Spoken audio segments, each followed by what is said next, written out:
मांग विश्लेषण से संबंधित पिछले वीडियो में हमने ये जाना कि मांग में परिवर्तन किस प्रकार से होता है, क्या मांग में विस्तार होता है, क्या संकुचन होता है, किस प्रकार से मांग में वृद्धि और कमी होती है। उसी संदर्भ में उसी चीज को हम आगे बढ़ाते हुए आज के इस वीडियो में ये देखेंगे कि मांग किन किन तत्वों से प्रभावित होती है। किसी भी वस्तु की मांग बहुत सारी चीजों से प्रभावित होती है। इनमें से कुछ चीजों का हमने डिस्कस किया था, उसका भी मैं रिपीटेशन करूंगा, थोड़ा थोड़ा संक्षेप में बताऊंगा। और अन्य कुछ ऐसी चीजें भी है जिसकी वजह से मांग प्रभावित होती है, उसकी चर्चा भी हम करेंगे। पहली बात देखिए, जब हमने बोला था किसी की वस्तु की मांग सबसे पहले कीमत से प्रभावित होती है, और इसके बारे में हमने पहले से डिस्कस किया था कि किसी वस्तु की कीमत में होने वाली वृद्धि के साथ मांगी जाने वाली मात्रा गिरती है और कीमत में होने वाली कमी के साथ मांगी जाने वाली मात्रा बढ़ती है। यानी जो कीमत है, कीमत और मांग में उल्टा संबंध होता है। कीमत ज्यादा होती है तो मांग कम होती है, और कीमत कम होती है तो मांग ज्यादा होती है। तो इसका क्लियर है इससे कि किसी वस्तु की मांग कीमत से प्रभावित होती है, और ये ऋणात्मक रूप से प्रभावित होती है, यानी कीमत में होने वाली वृद्धि के साथ मांग घटती है। दूसरी जो हमने बात करी थी, किसी वस्तु की मांग आय से भी प्रभावित होती है।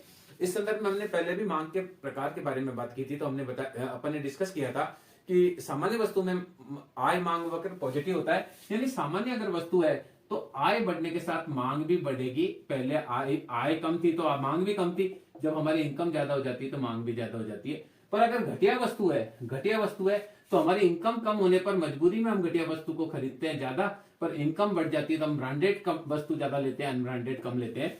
तो आय मांग वक्र के बारे में हमने पहले डिस्कस किया था कि सामान्य वस्तु के संदर्भ में आय मांग वक्र धनात्मक होता है, पर यदि वस्तु घटिया है तो ऐसी स्थिति में आय मांग वक्र ऋणात्मक होगा। तीसरी चीज हमने वो बताई थी कि प्रति अन्य वस्तुओं की कीमतों से भी किसी वस्तु की मांग प्रभावित होती है। चाय की मांग कितनी होगी ये कॉफी पर डिपेंड करता है। कॉफी की कीमत ज्यादा होने पर चाय की मांग ज्यादा होगी, और कॉफी की कीमत कम होगी तो चाय की मांग कम होगी। इसी प्रकार से यदि कार महंगी होगी तो कार कम खरीदी जाएगी, तो कार की कीमत से पेट्रोल की मांग प्रभावित होती है। यदि कार महंगी होगी तो कार कम खरीदी जाएगी तो पेट्रोल भी कम खरीदा जाएगा। यदि कार सस्ती होगी तो लोग कार ज्यादा खरीदेंगे तो पेट्रोल भी ज्यादा खरीदेंगे। तो यानी कहने का तात्पर्य पूरक वस्तुओं में भी मांग, पूरक वस्तुओं के वस्तुओं से भी मांग प्रभावित होती है, प्रतिस्थापन वस्तुओं से भी होती है। ये सारी चीज हम पहले से डिस्कस कर चुके हैं कि मांग के प्रकार के रूप में। तो यहाँ देखिए मैं एक टिक लगा देता हूँ, ये तीनों हम कर चुके हैं। अब देखिए जलवायु और मौसम से भी मांग प्रभावित होती है। आप सर्दी में देखेंगे तो सर्दी में गर्म कपड़ों की मांग बढ़ जाती है, गर्म खाने की मांग बढ़ जाती है। गर्मी में आप देंगे एसी की मांग बढ़ जाती है, फ्रिज की मांग बढ़ जाती है, कूलर की मांग बढ़ जाती है। इसी प्रकार बारिश में छातों की मांग बढ़ जाती है। तो जलवायु और मौसम से भी प्रभावित मांग होती है। आप कश्मीर में जाएंगे तो उन्हीं कपड़ों की मांग ज्यादा होगी, आप दक्षिण में जाएंगे तो पंखों की और जो सूती कपड़े हैं उनकी मांग ज्यादा होगी। तो जलवायु और मौसम से भी मांग प्रभावित होती है। इसके बाद में देखिए सरकारी नीति से भी मांग प्रभावित होती है। कुछ वस्तु का सरकार चाहती है कि इनकी डिमांड बढ़े तो सरकार उस पर टैक्स कम कर देती है, तो उन वस्तुओं की मांग बढ़ जाती है। सरकार नहीं चाहती कि लोग अफीम ले, भांग ले, चरस ले, गांजा ले, तो सरकार उनकी बिक्री पर प्रतिबंध लगा देती है, तो वह खुले में बिक नहीं सकती है, तो ऐसी वस्तु की मांग घट जाती है। यानी किसी वस्तु की मांग को सरकार बढ़ाना चाहती है तो सरकार उसको टैक्स कम कर देगी, उस पर अनुदान दे देगी, तो वह वस्तु सस्ती हो जाएगी, उसकी मांग बढ़ जाएगी।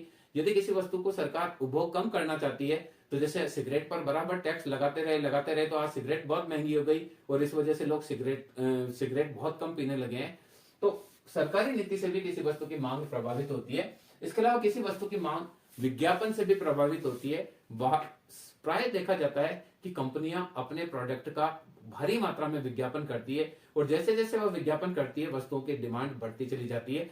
हमारे जन सामान्य उपभोक्ता के मन में भी ये होता है कि किसी वस्तु का एडवर्टाइज आ रहा है तो वो वस्तु अच्छी है, और उसका एड नहीं देखा तो वो अच्छी भी वस्तु होगी तो हम नहीं खरीदेंगे। इस रणनीति को कंपनियां भली भांति समझती है, और आप देखिए सुबह से शाम तक लगातार आपको विज्ञापन वस्तु का दिखाया जाता है, और इतना आपके अचेतन मन में भर दिया जाता है कि आप वस्तु खरीदने जाते हैं तो बिना कुछ सोचे समझे उस वस्तु की मांग कर लेते हैं, क्योंकि बार बार विज्ञापन के माध्यम से वो आपके अचेतन मन में ऐसे सेट हो जाती है कि आपको ये लगता है वह वस्तु अच्छी है। तो कहने का तात्पर्य किसी वस्तु की मांग विज्ञापन से भी प्रभावित होती है। कई बार हमारे यहाँ जैसे अखबार में एड आ जाता है कि अमुक सेल लगी है और लोग वहां पर पहुंच जाते हैं, तो वो विज्ञापन की वजह से ही पहुंचते हैं, बाकी उनको इतनी जानकारी नहीं होती है कि अमुक वस्तु की सेल लगी है तो वहां पहुंचना है, या अमुक मेला वहां लगा है तो वहां पहुंचना है। तो विज्ञापन भी मांग को प्रभावित करती है। इसके अलावा देखिए उपभोक्ता की जानकारी से भी मांग प्रभावित होती है। मैं भी अभी आपको बता रहा था कि हमको अगर मेले की जानकारी नहीं है तो हम जाएंगे भी नहीं, वहां कुछ खरीदेंगे भी नहीं। पर जैसे ही हमारी जानकारी बढ़ती है कि राजस्थान पत्रिका या दैनिक भास्कर का कोई मेला लगा है, वहां पर स्टॉलें लगी है, तो हम वहां घूमने के लिए जाते हैं, वस्तुएं खरीद लेते हैं। या हमको ये जानकारी होती है कि अभी जो बिग बाजार है या रिलायंस है उस पे कोई डिस्काउंट दिया जा रहा है भारी मात्रा में, तो हम वहां पहुंच जाते हैं और बहुत बार ऐसी वस्तुएं भी खरीद लेते हैं जिनकी हमको आवश्यकता नहीं होती है। तो कई बार जानकारी की वजह से भी मांग बढ़ जाती है। अगर अचानक से हमको पता चलता है कि सोने के भाव में भारी कमी हुई है, तो हम सोचते हैं कि चलो इन्वेस्टमेंट के पर्पज से हम सोना खरीद लेते हैं, तो वो जानकारी बढ़ने से ही मांग पर प्रभाव पड़ता है। इसके अलावा देखिए, धन का वितरण भी मांग को प्रभावित करता है। यदि धन का असमान वितरण है, केवल कुछ ही लोगों के पास धन है, तो ऐसी स्थिति में मांग कम होगी। पर यदि धन का समान वितरण है और समाज के एक बड़े तबके के पास ठीक ठाक पैसा है, तो ऐसी स्थिति में वस्तुओं की मांग भी ज्यादा होगी। तो कई बार धन का वितरण भी मांग को प्रभावित करता है। हमारे यहाँ अगर रिच क्लास ज्यादा है तो ऐसी स्थिति में मांग कम होगी, पर अगर धन का वितरण लगभग सभी के पास बराबर हो या थोड़ा बहुत ही अंतर हो, 19-20 का ही अंतर हो, तो सब लोगों के पास पैसा होगा, तो ऐसी स्थिति में मांग ज्यादा होगी। इसके अलावा जनसंख्या पे भी मांग डिपेंड करती है। जिन राष्ट्रों में जनसंख्या कम है, वहां के लोगों की मांग कम है, वहां दैनिक उपभोग की वस्तुओं की भी कम जरूरत होती है। पर भारत जैसे देश, जहां जनसंख्या का ये अपेक्षाकृत ये माना जा रहा है कि लगभग 140 करोड़ लोग भारत में रह रहे हैं, तो जनसंख्या ज्यादा होने पर खाद्यान्न की आवश्यकता भी ज्यादा होती है, कपड़ों की आवश्यकता भी ज्यादा होती है, मकान की आवश्यकता भी ज्यादा होती है, दवाइयों की आवश्यकता भी ज्यादा होती है, शिक्षा, स्वास्थ्य, सारी सुविधाओं की आवश्यकता ज्यादा होती है। तो हम कह सकते हैं कि मांग जनसंख्या से भी प्रभावित होती है। जनसंख्या बढ़ने के साथ मांग भी बढ़ती है, जनसंख्या के घटने पर मांग भी घटती है। तो जनसंख्या और मांग में एक धनात्मक संबंध होता है, पॉपुलेशन बढ़ने के साथ मांग भी बढ़ती है। इसके अलावा देखिए, देश में मुद्रा की कितनी मात्रा है, इस पर भी मांग प्रभावित होती है। प्राय जैसे जैसे हमारे यहाँ मुद्रा का विस्तार हुआ, वस्तु और सेवाओं का भी विस्तार हुआ। पहले जब मुद्रा कम मात्रा में थी तो बाजार में वस्तु और सेवाएं भी इतनी अधिक मात्रा में नहीं थी और हमारी आवश्यकताएं भी सीमित थी। वर्तमान में भारी मात्रा में मुद्रा का प्रसार सरकार के द्वारा बहुत अधिक मात्रा में मुद्रा जारी कर दी गई है। तो उस मुद्रा को ज्यादा जारी करने से बाजार में वस्तु और सेवाओं की भी बहुत अधिक क्वालिटी और क्वांटिटी देखने को मिलती है। आज हम अगर रोटी लेने जाए तो बाजार में 100 तरह की रोटी मिल जाती है, नहाने का साबुन लेने जाए तो 5000 तरह का नहाने का साबुन अवेलेबल है। ये सारी विभिन्नता मुद्रा की मात्रा की वजह से ये मार्केट में जैसे जैसे मुद्रा बढ़ रही है, मुद्रा बढ़ने के साथ लोगों की क्रय शक्ति भी बढ़ रही है। क्रय शक्ति बढ़ रही है तो कंपनियां लोगों की जेब से पैसा निकालने के लिए कई तरह के हथकंडे अपनाती है। इसके अलावा देखिए, वस्तु और सेवाओं की उपलब्धता है या नहीं है। यदि किसी समय वस्तु और सेवाओं की उपलब्धता कम होगी तो मांग भी कम होगी, और वस्तु और सेवाओं की उपलब्धता ज्यादा होगी तो मांग भी ज्यादा होगी। एक गांव में ड्राई क्लीन करने वाला कोई नहीं है तो वहां ड्राई क्लीन की मांग कम होगी, पर है तो ज्यादा होगी। एक गांव में चाय की दुकान नहीं है, छोटा गांव है, चाय की दुकान नहीं है, तो आने जाने वालों को चाय की मांग नहीं होगी, पर अगर चाय की दुकान अवेलेबल है तो वहां मांग भी ज्यादा होगी। तो कई बार क्या होता है कि वस्तु और सेवाओं की उपलब्धता होती है तो मांग भी ज्यादा होती है, और उपलब्धता नहीं होती है तो मांग भी कम होती है। कई बार हम लॉन्ग ड्राइव पे जा रहे हैं, कहीं जा रहे हैं और 50-60 किलोमीटर 70 या 100 किलोमीटर तक हमको कोई ढंग का खाने का अच्छा होटल नहीं मिलता है, तो हम उसकी डिमांड नहीं करते हैं। और अगर हमको अवेलेबल हो जाता है तो हम खाना भी खा लेते हैं, नाश्ता भी कर लेते हैं, चाय भी पी लेते हैं। तो जो चीज वस्तु और सेवा उपलब्ध होगी तो हम डिमांड भी करेंगे, और उपलब्ध नहीं होगी तो हम डिमांड भी नहीं करेंगे। इसके अलावा वस्तु की मांग उपभोक्ता की रुचि पे भी डिपेंड करती है। कोई चीज मेरी रुचि में है तो उसकी मैं मांग करूंगा, और जो रुचि में नहीं है तो वो मांग नहीं करेंगे। कई लोगों की जैसे हॉबी होती है कि वो पेंटिंग करते हैं तो वो कलर की मांग करेंगे, कैनवास की मांग करेंगे। कई लोगों की गार्डनिंग में रुचि होती है तो वो पौधों की मांग करेंगे, गमलों की मांग करेंगे। तो कहने का तात्पर्य रुचि से भी मांग प्रभावित होती है। इसके अलावा आदत से भी मांग प्रभावित होती है। एक व्यक्ति की आदत है दिन भर में 10 बार रजनीगंधा तुलसी खाना, तो उसकी डिमांड को प्रभावित कर रहा है। एक व्यक्ति की दिन में 5 चाय पीने की आदत है तो चाय की मांग उसकी आदत की वजह से है। तो बहुत सारी चीजें आदत की वजह से भी होती है। इसके अलावा बहुत सारी मांग रीति रिवाज की वजह से भी होती है। हमारे यहाँ अलग अलग रीति रिवाज है। जैसे शादी में हल्दी की रस्म होगी तो हल्दी की डिमांड बढ़ेगी, मेहंदी की रस्म होगी तो मेहंदी के कौन की डिमांड बढ़ेगी। तो कई चीजें रीति रिवाज से भी चलती है। जैसे करवा चौथ पर करवा लेके आना है, दीपावली पर दीपक जलाने हैं, ये सारी रीति रिवाज की वजह से दीपक की मांग बढ़ जाती है, करवे की मांग बढ़ जाती है। तो कहने का तात्पर्य है कि रीति रिवाज से भी मांग प्रभावित होती है। इसके अलावा व्यापार की स्थिति कैसी है, इस पर भी मांग डिपेंड करती है। व्यापार जो है वो प्रोस्पेरिटी में है या डिप्रेशन में है, व्यापार कौन से चक्र में चल रहा है, इस पर भी मांग रहती है। यदि व्यापार में ग्रोथ है तो उस समय उस वस्तु की डिमांड ज्यादा होगी, और डिप्रेशन है तो उस वस्तु की डिमांड कम होगी। तो बहुत सारे ऐसे व्यापार होते हैं जो किसी समय बहुत चलते हैं, किसी समय बिल्कुल नहीं चलते हैं। किसी समय बजाज स्कूटर बहुत चलता था तो उस समय उसकी डिमांड बहुत ज्यादा थी, वर्तमान में उसकी डिमांड कुछ भी नहीं है।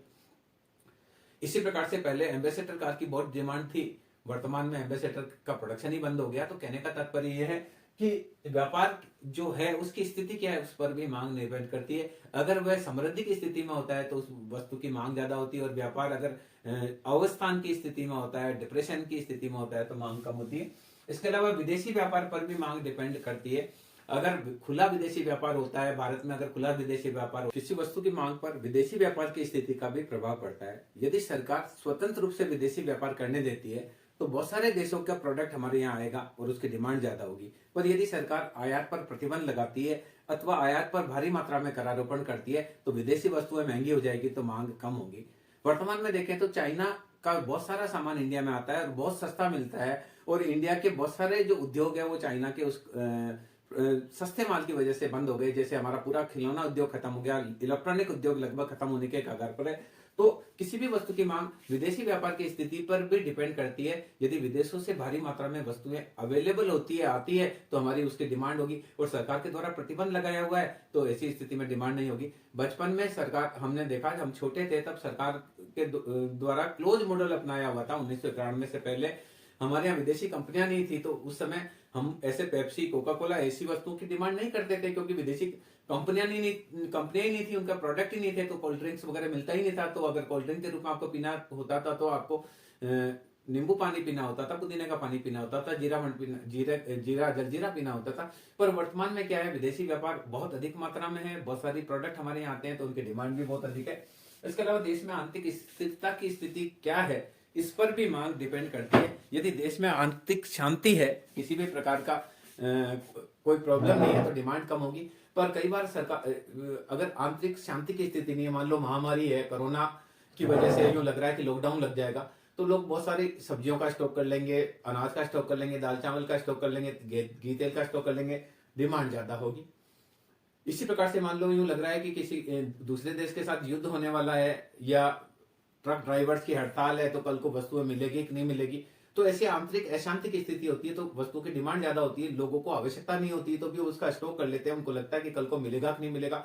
अभी 2 दिन पूर्व भी देखा कि ट्रक ड्राइवरों की हड़ताल थी, तो ये लग रहा था कि पेट्रोल और डीजल नहीं मिलेगा, तो जिस आदमी को 2 लीटर पेट्रोल की आवश्यकता थी वो भी 5 लीटर मांग रहा था, जिसको कार में 10 लीटर भरवाया करता है वो भी 25 लीटर पेट्रोल मांग रहा था। तो कई बार क्या होता है कि आंतरिक शांति की स्थिति नहीं होती है तो भी उसकी वजह से डिमांड बढ़ जाती है। इसके अलावा देखिए, भविष्य में मूल्य में परिवर्तन की आशंका। कई बार क्या होता है कि ऐसा लगता है कि भविष्य में वस्तु के मूल्य बढ़ेंगे, तो बढ़े हुए मूल्य पर भी डिमांड ज्यादा हो जाती है। वर्तमान में लोग ये सोचते हैं कि कहीं सोना 1 लाख रुपए प्रति तोला न हो जाए, तो सोने की रेटें जैसे जैसे बढ़ रही है उस वस्तु सोने की मांग भी बढ़ती चली जा रही है। शेयर मार्केट में आप देखेंगे तो कई बार जो शेयर बढ़ता है उसकी मांग भी बढ़ जाती है, क्योंकि लोगों को लगता है कल और बढ़ेगा तो मैं बेच दूंगा, आज मैं खरीद लेता हूँ। मान लो आज 900 रुपए पर शेयर है, कल 910 पे हो गया, परसों 920 पे हो गया, तो लग रहा है कि 10-20 रुपए रोज बढ़ रहा है, तो बढ़ी हुए मूल्य पर भी उस वस्तु की डिमांड बढ़ जाती है, क्योंकि लोगों को लगता है कि आज मैं खरीद लूंगा 920 पे, कल 940 पे बेच दूंगा। और कई वस्तु के मूल्य घटते हैं तो घटते हुए मूल्य पर भी उनकी डिमांड घट जाती है। जैसे मान लो अगर चांदी का मूल्य घट रहा है तो लोगों को लगेगा कि और घटेगा और घटेगा और घटेगा, तो उसकी डिमांड बढ़ने के स्थान पर क्या हो जाएगी, कम हो जाएगी।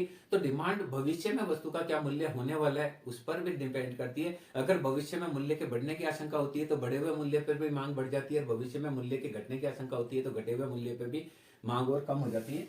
इसके अलावा देखिए, वस्तु की पूर्ति कैसी है इस पर भी डिपेंड करता है।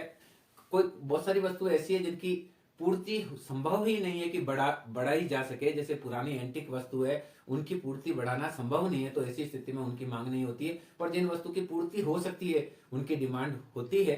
हमें पता है कि एक्स वस्तु नहीं मिलने वाली है, ये इतनी ही मिलेगी, तो उसकी डिमांड नहीं होती है। पर हमको लगता है कि भाई वस्तु और मिल सकती है, हम और डिमांड करेंगे तो और मिल जाएगी, तो उसकी डिमांड ज्यादा होगी। तो ये किसी वस्तु की पूर्ति कितनी है इस पे भी डिमांड निकल करती है। इसके अलावा देखिए, डिमांड इस पे भी डिपेंड करती है कि वस्तु की प्रकृति कैसी है। वस्तु शीघ्र नाशवान होती है तो उनकी डिमांड कम होती है। जैसे बहुत सारा हम टमाटर लेकर नहीं रख सकते, मटर लेकर नहीं रख सकते, फल सब्जियां लेकर नहीं रख सकते, क्योंकि शीघ्र नाश होने वाली है। फ्रिज में भी रखेंगे तो 10 से 15 दिन में खराब हो जाएगी, तो उन वस्तुओं की डिमांड ज्यादा नहीं होती है, क्योंकि हमें पता है टिकने वाली नहीं है। पर अनाज, चावल, दाल, इनको हम 1-1 साल तक स्टोर कर सकते हैं तो उनकी डिमांड ज्यादा होती है। चीनी खराब नहीं होती है, तो चीनी आदमी 50 किलो डिमांड करता है, पर सब्जी पता है खराब हो जाएगी तो पाव सब्जी ही लेना पसंद करेगा। तो कहने का तात्पर्य वस्तु की प्रकृति कैसी है इस पर भी डिमांड निर्भर करती है। जो वस्तु टिकाऊ वस्तु होती है उनकी डिमांड ज्यादा होती है, जो गैर टिकाऊ होती है उनकी डिमांड कम होती है। इसके अलावा भी बहुत सारे तत्व ऐसे हैं जो डिमांड को प्रभावित करते हैं, या मैंने उसमें नहीं लिखे, कई बार प्रदर्शन प्रभाव से भी डिमांड प्रभावित होती है। हमारी मम्मी पड़ोस वाली आंटी के यहाँ साड़ी देख लेती है तो वो कहती है मैं भी ऐसे लेकर आऊंगी। ये डिमांड क्या है? डेमोस्ट्रेशन इफेक्ट है, प्रदर्शन प्रभाव है। एक को देखा दूसरा भी लेकर आएगा। हमारे यहाँ प्राय शादियों में जाते हैं तो लोग क्या करते हैं, नए से नए कपड़ा पहनना चाहते हैं। उनको ये डर रहता है कि कोई शादी में रिश्तेदार ये न कह दे कि ये ड्रेस तो आपने पुराने उस वाली शादी में पहनी थी, तो उस चक्कर में उसकी डिमांड बढ़े जा रही है। आवश्यकता नहीं है पर डिमांड दिखावट की वजह से बढ़ी जा रही है। तो बहुत सारी चीजें ऐसी है जिसकी वजह से भी डिमांड बढ़ती है। कई बार उपभोक्ता की ऐसी आदतें होती है खरीदने की, एक विदेशों में तो लोगों को ऐसी बीमारियां भी हो जाती है कि वो और कुछ मन नहीं लग रहा है तो जाकर शॉपिंग मॉल पर जाकर वस्तुएं ले लेंगे, तो वो भी एक डिमांड को प्रभावित करता है। इसके अलावा कई प्रकार के प्रलोभन कंपनियों के द्वारा दिए जाते हैं। छूट दी जाएगी अप टू 50% छूट, 90% छूट, 70% छूट दे रहे हैं, एक के साथ दो फ्री दे रहे हैं। तो इस प्रकार के जो ऑफर है उसकी वजह से भी डिमांड प्रभावित होती है। इसके अलावा हमारे जो ट्रेडिशंस हैं, बहुत सारे ऐसे ट्रेडिशंस हैं, उनकी वजह से भी डिमांड प्रभावित होती है। तो कहने का तात्पर्य यह है कि किसी भी वस्तु की मांग को प्रभावित करने वाले बहुत सारे घटक होते हैं जिससे मांग प्रभावित होती है। यहाँ हमने कुछ ऐसे घटकों का वर्णन करने का प्रयास किया है जिससे मांग प्रभावित होती है। इसके अलावा भी बहुत सारे ऐसे तत्व है जिससे मांग प्रभावित होती है। जिससे परीक्षा का मौसम पास में आ जाएगा तो 1 वीक सीरीज की आपकी किताबों की मांग, कॉपियों की मांग, 1 वीक सीरीज की मांग, जिससे भी आप पढ़ना चाहते हैं उसकी डिमांड बढ़ेगी। ये देखिए, तो अलग अलग बहुत सारे क्राइटेरिया है जो डिमांड को प्रभावित करते हैं। मैं समझता हूं इस वीडियो के माध्यम से आप समझ पाए होंगे कि मांग को प्रभावित करने वाले कौन कौन से कारक है। धन्यवाद।